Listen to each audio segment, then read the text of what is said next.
What should we say then? Is the law sin? Absolutely not. On the contrary, I would not.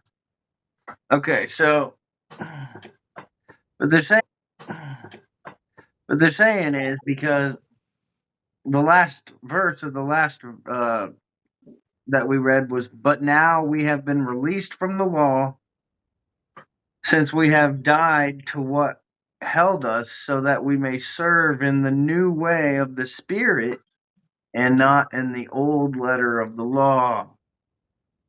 What should we say then? Is the law sin? Absolutely not. On the contrary, I would not have known sin if it were not for the law. For example, I would not have known what is to covet if the law had not said, "Do not covet." And sin, seizing an opportunity through the commandment, produced in me coveting of every kind.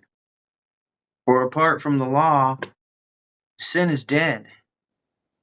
Once I was alive apart from the law, but when the commandment came, sin sprang to life and I died. The commandment that was meant for life resulted in death for me, for sin, seizing an opportunity through the commandment, deceived me, and through it killed me. So then, the law is holy, and the commandment is holy and just and good.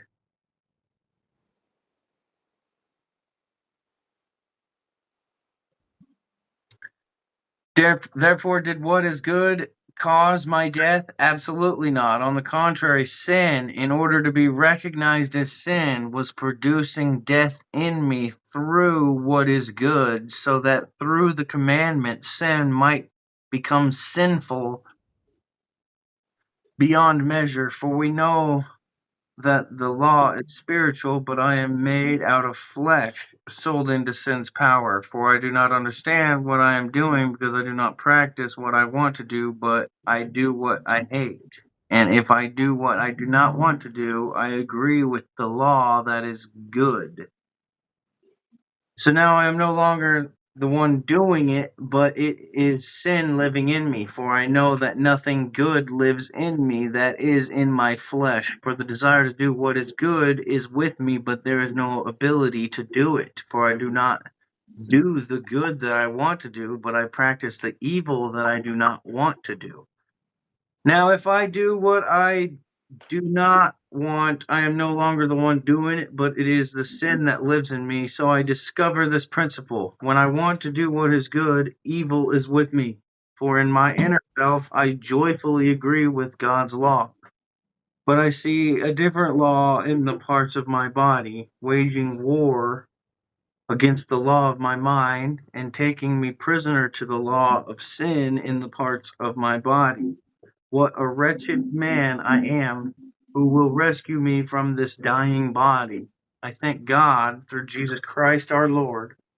So then, with my mind, I make myself am a, so then, with my mind, I myself am a slave to the law of God, but with my flesh to the law of sin.